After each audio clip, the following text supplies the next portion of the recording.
Hi, this is RJ Anubhav. This is Red FM पर हमारा initiative बजाओ for a cause, V for veterans. कहते हैं जिंदगी जो है वो जिंदा दिली का नाम है। और मैं अपनी जिंदगी में जो है बहुत कम ऐसे लोगों से मिला हूं जो कि जिंदा दिल हैं। और उन्हीं में से आज एक शख्स मेरे साथ यहां पर स्टूडियो में मौजूद है।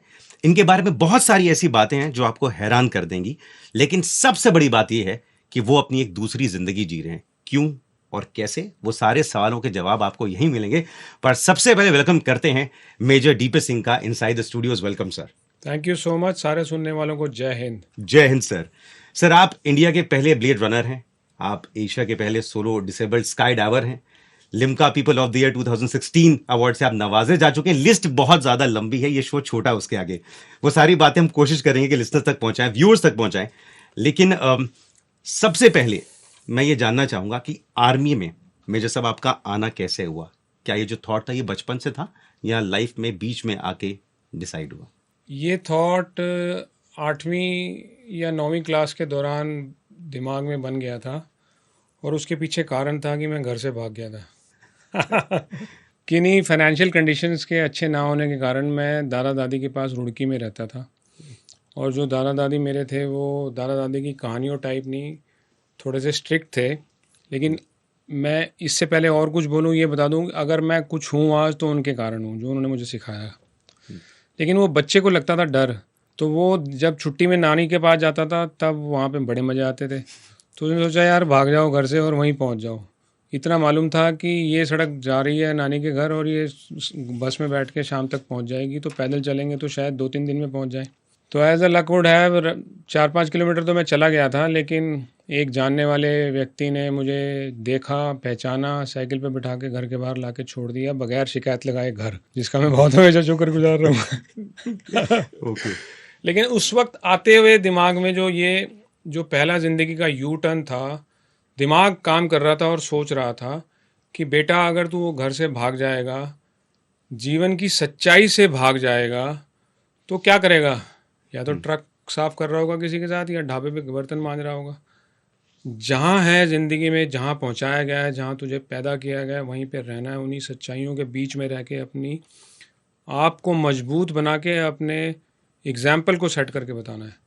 उसके बाद मेरा कनेक्शन जो था गुरुद्वारा साहिब से बहुत बढ़ गया और वहाँ से मुझे सिख हिस्ट्री के बारे में पता चला, जिससे मार्शल रेस के बारे में पता चला। तो वो जो हिस्ट्री थी मेरी और वो जो रियलिटी थी इंडियन आर्मी की, उन दोनों को मैं कनेक्ट कर पाया और देखा कि अगर मैं अपनी हिस्ट्री जीना चाहता हूँ तो वो आज के प्रेजेंट में इंडियन आर्मी से ही जी जा सकती है। फौज में जाना क्रिस्टल क्लियर 8वीं या 9वीं में ही हो चुका था। सो मेजर सिंह, 99 की बात करूंगा, ईयर 1999, आपको कारगिल वॉर में जाने का मौका मिला। 15 जुलाई की ऐसी तारीख है जो शायद आप कभी नहीं भूलेंगे। आप शायद पाकिस्तानी पोस्ट से 80 मीटर की जी, दूरी 80 पर मीटर होगी। दूर।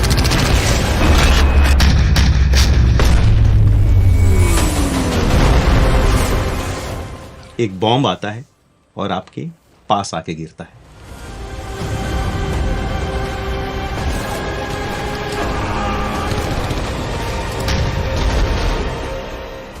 कहा जाता है कि जब बॉम्ब जहां भी गिरता है वहां से 8-9 मीटर के दायरे में सब कुछ तहस नहस कर देते हैं, एवरीथिंग इज डिस्ट्रॉयड। जी जी और जहां वो बॉम्ब गिरा वहां से आप महज सिर्फ 1 मीटर की दूरी पर थे। जी, 1.5 मीटर। 1.5 मीटर। ऐसा क्या करिश्मा हुआ मेजर साहब जो हम जानना चाहेंगे जिससे आपकी जान बच गई?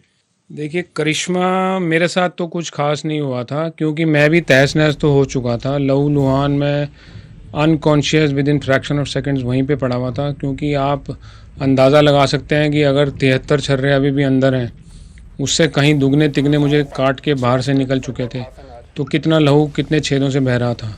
तो मैं तो बेहोश पड़ा था वहाँ पे। करिश्मा हुआ तो हुआ इसलिए क्योंकि मेरे सिपाहियों ने अपनी जान पे खेल के मुझे बचाया।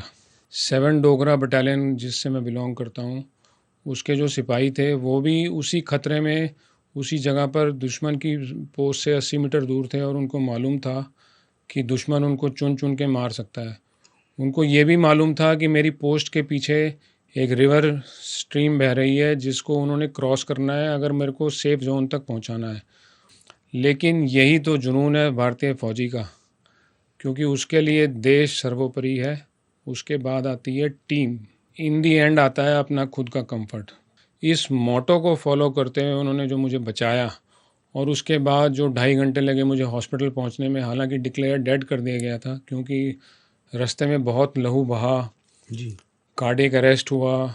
मेरे जो यूनिट के आरएमओ थे, रेजिमेंटल मेडिकल ऑफिसर, उन्होंने बचाने के, मुझे होश में रखने के लिए बहुत बातें करके मुझे ज़िंदा रखने की कोशिश भी करी, लेकिन मैं बेहोश हो गया क्योंकि कार्डियक अरेस्ट हो गया था।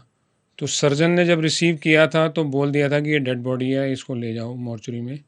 लेकिन वहाँ पर एक नया फरिश्ता आया जिनका नाम था कर्नल राजिंदर सिंह, और वो भी अपनी नेवर से डाई स्पिरिट के लिए मशहूर हैं।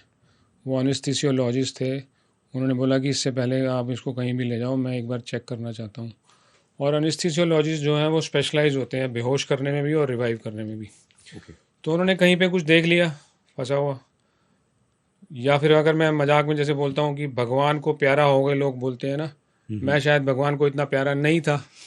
तो बोला भैया U turn, go back and start the life again. That is how the 15th July is my not just death day but rebirth day. और मैं उसी को मानते हुए हर बार जहाँ पे 13 जनवरी को अपना बर्थडे सेलिब्रेट करता हूँ, वहीं पे 15 जुलाई को डेथ और रीबर्थ डे का केक भी काटता हूँ। या I was coming to that कि आप डेड डिक्लेयर कर दिए गए थे, बट वी से जैसे हम कहते हैं हमेशा कि जाको राखे साइयां मार सके ना कोई। अगर आप देखें आम नज़रिए से तो 15 जुलाई को मैं ध्वस्त हो चुका था, 15 जुलाई को मेरी जान जा चुकी थी। लेकिन अगर आप मेरे नज़रिए से देखें तो 15 जुलाई को जो ज़िंदगी शुरू हुई, उसमें जो मैं कीर्तिमान अचीव कर पाया, जो नई ऊंचाइयों को छू पाया, जिस तरीके से ज़िंदगी को जी पाया, इसीलिए तो रेड एफएम वालों ने भी मुझे यहाँ बुला लिया, नहीं तो कौन बुलाता। मेजर सिंह, हमने ये भी सुना कि उस दौरान आपने शोले फिल्म का डायलॉग बड़ा सुना कि जो डर गया सो मर गया। कभी सोचा था कि एक पैर से जिंदगी कैसी होगी? मुझे हॉस्पिटल पहुंचने के तीसरे दिन होश आया था। तो वहाँ अखनूर से मुझे फर्दर बेटर हॉस्पिटल जो उधमपुर में पड़ता है वहाँ के लिए इवैक्यूएट कर दिया गया था। वहाँ पे जाके जब डॉक्टर साहिबान ने मेरी टांग की पट्टी खोली तो ज़ख्मों को देख के मैं खुद समझ गया था कि ये बच नहीं सकती, ये कटेगी। लेकिन उस दिन मैंने अपने आप से एक प्रॉमिस किया कि कभी भी मैं अपनी ज़िंदगी में अपनी quality and standard of life को कॉम्प्रोमाइज़ नहीं करूँगा। आपने दौड़ने की कैसे सोची? क्योंकि अगर आप अपना एक पैर गवा दें तो शायद दौड़ने का ख्याल तो सबसे आखिरी होगा, यहाँ शायद जहन में भी नहीं आएगा, टू बी वेरी ऑनेस्ट। और आप इंडिया के पहले ब्लेड रनर बन गए, ये कितना मुश्किल था? मैं साइकोलॉजिकल लेवल पे भी जानना चाहूंगा। आपको मैं सच्चाई बताऊं तो जब मेरा पूरा शरीर था तो स्प्रिंट लगाना तो मुझे अच्छा लगता था, लेकिन लंबी दौड़ आए हाय मैं कभी इंटरेस्टेड नहीं था। सो मच सो कि इंडियन मिलिट्री एकेडमी देहरादून जहाँ पे मेरे को ट्रेनिंग मिली है, वहाँ पर एक टेस्ट होता है जो मैंडेटरी होता है पास करना, क्रॉस कंट्री बोलते हैं, 14 किलोमीटर की होती है। अब क्योंकि वो टेस्ट है, पास होना ज़रूरी है, तो इसलिए रोते पिटते किसी तरीके से कर लेता था मैं, लेकिन दिल से कभी इच्छा नहीं जाहिर होती थी कि दौड़ने चलते हैं। ये दौड़ने की इच्छा तभी जाहिर हुई जब मैं फ़ौज से बाहर आया 2007 में। जब मैंने स्टेप आउट किया तो मुझे लगा कि यार जो बाहर की दुनिया है वो बड़ी संकुचित और एक तरीके से नकारात्मक सोच के साथ चल रही है। उनका नज़रिया डिसेबल लोगों की तरफ बहुत ही छोटा है। उनकी गलती नहीं है क्योंकि कभी शायद किसी ने उनको ऐसे डिफरेंट एग्जाम्पल दिखाए ही नहीं कि जो आप सोच रहे हो उसके अलावा भी कुछ हो सकता है। तो जब ये डाउट उठने शुरू हुए तो मैंने सोचा यार देखो भैया, ज्ञान नहीं बांटा जा सकता, लेक्चर नहीं दे सकते, मैं सोल्जर हूँ। अगर मुझे कुछ करना है तो ग्राउंड के ऊपर एक्शन करके एग्जाम्पल दे के बताना पड़ेगा कि देखो कर दिया। इसलिए मैंने डिसाइड किया कि अगर एम्पुटी हूँ मैं तो दौड़ना मुश्किल है, लंबी दौड़ लगाना और भी मुश्किल है, मैराथन करना तो बहुत मुश्किल है। तो अगर सबसे मुश्किल काम कर दिया जाए तो फिर मुझे बोलने की ज़रूरत ही नहीं पड़ेगी, एक्शन अपने आप मेरा जवाब दे देगा। ये इसके बावजूद कि मुझे खुद नहीं मालूम था कि नकली टांग के साथ दौड़ते कैसे हैं, दौड़ने का तरीका है, दौड़ा जा सकता है या नहीं जा सकता। मेरी खुद की शरीर की चोटों ने अभी ढंग से हील नहीं हुई थी, स्टेमिना, एंड्योरेंस, ये सब कुछ नहीं था। मगर इतना क्लियर था कि 21 किलोमीटर होती है हाफ मैराथन, जिसमें 3.5 घंटे का टाइम मिलता है, बगैर ट्रैफिक के आप उसको कंप्लीट कर सकते हो एथिकल तरीके से। तो बस उसको दिमाग में रखते हुए मैंने प्रैक्टिस शुरू कर दी, और प्रैक्टिस में 8-9 किलोमीटर तक की प्रैक्टिस कर पाया था। लेकिन फिर जब नया डी डे आया तो मैंने सोचा अब चलते हैं। अब यहाँ पर मैंने थोड़ा स्मार्टनेस दिखाई थी कि मैंने 5 किलोमीटर और 21 किलोमीटर दोनों के लिए रजिस्टर कर दिया था अपने आप को, कि अगर प्रैक्टिस में मैं 14-15 किलोमीटर तक कर पाया तब तो 21 के लिए चले जाएंगे, क्योंकि 7-8 खींचना बाकी का मुश्किल नहीं है। लेकिन अगर कम हुआ तो लोग बोलते हैं कि ढंग से प्रिपेयर होके तैयार होके कोई चीज़ करनी चाहिए, तो फिर 5 करेंगे, अगले साल बढ़िया ज़्यादा करेंगे। वहाँ पे फिर से लोगों ने मेरी मदद करी, क्योंकि मैं सुबह सुबह जब दोनों चेस्ट नंबर लेके पहुँचा, जो एनक्लोजिंग एरिया जहाँ से शुरू होती है, वहाँ पे लोगों ने देखा यार ये एक टांग वाला बंदा यहाँ क्या कर रहा है, दौड़ तो 21 किलोमीटर का टाइम है, शायद जल्दी आ गया। तो जब वो नज़रिया उनका, जब मेरी आंखें मेरी तरफ देखनी शुरू करी तो मैंने पढ़ ली, और मैं बोला ऐसी की तैसी सोल्जर को बोल रहे हैं कि नहीं कर सकता, अब 5 किलोमीटर वाले को फाड़ के फेंक दो, 21 किलोमीटर वाला ही करके दिखाएंगे। और 21 किलोमीटर की 2009 में पहला ऐसा व्यक्ति बना हिंदुस्तान का जिसने नकली टांग से कूद कूद के, लटक लटक के, झटक झटक के, लेकिन सही तरीके से पूरे 21 किलोमीटर को कवर किया।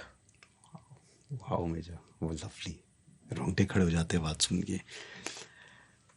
ये वक्त जो है आसान नहीं होता है, you know. As a soldier you are self motivated from inside, of course we know, you know, but seeing all those phases things, ऐसा भी आता है जिसमें कि मुझे सिंपैथी नहीं चाहिए लोगों से।